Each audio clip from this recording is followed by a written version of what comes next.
Once, upon a midnight dreary, while I pondered weak and weary over many a quaint and curious volume of forgotten lore, while I nodded, nearly napping,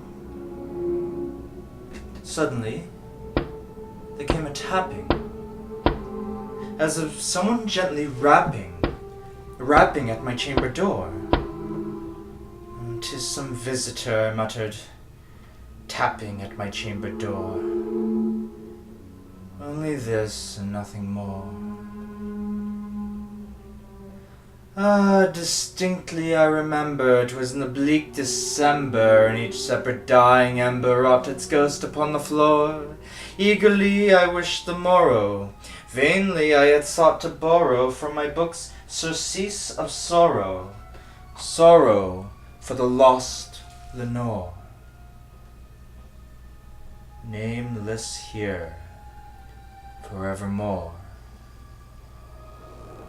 And the silken, sad, uncertain rustling of each purple curtain thrilled me, filled me with fantastic terrors never felt before, so that now, to still the beating of my heart, I stood repeating, "'Tis some visitor entreating entrance upon my chamber door.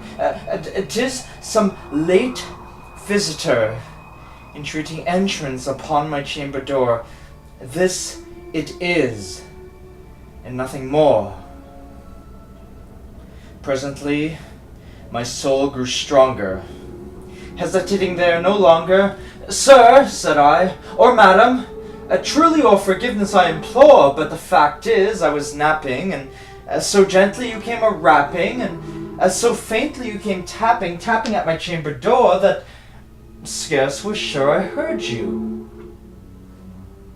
Here I opened wide the door. Darkness there, and nothing more. Deep into the darkness peering, long I stood there, wondering, fearing, doubting, dreaming dreams no mortal ever dared to dream before. But the silence remained unbroken, and the darkness gave no token, and the only word there spoken was the whispered word, "Lenore." This I whispered, and an echo murmured back the word, "Lenore, Lenore." Merely this, and nothing more.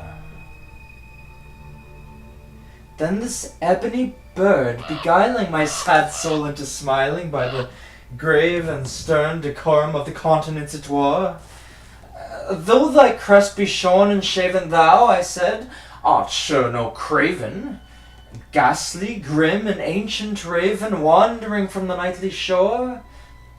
Tell me what thy lordly name is on the night's plutonium shore." Quoth the raven, "Nevermore." But the raven, sitting lonely on the placid bust, spoke only that one word, as if in that one word its soul it did outpour.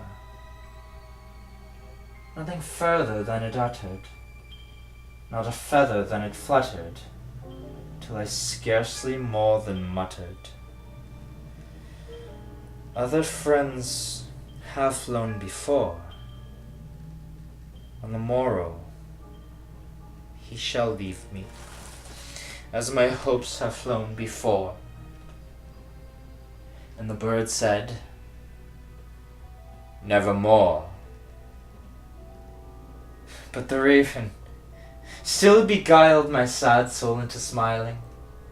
Straight I wheeled a cushioned seat in front of bird and bust and door, and then upon the velvet sinking I betook myself to linking a fancy unto fancy, and thinking what this ominous bird of yore, what this grim, ungainly, ghastly, gaunt, and ominous bird of yore meant in croaking "Nevermore," A prophet, I said, a thing of evil. Prophet still, if bird or devil. By that heaven that bends above us, by that God we both adore. Tell this soul with sorrow laden, if within the distant Aidenn it shall clasp a sainted maiden, whom the angels name Lenore. Clasp a rare and radiant maiden, whom the angels name Lenore? Quoth the raven, nevermore. Be that word our sign of parting, bird or fiend, I shrieked up starting, and take thee back into the tempest and the night's plutonium shore. Leave no black plume as a token of the lie thy soul hath spoken. Leave thy loneliness unbroken.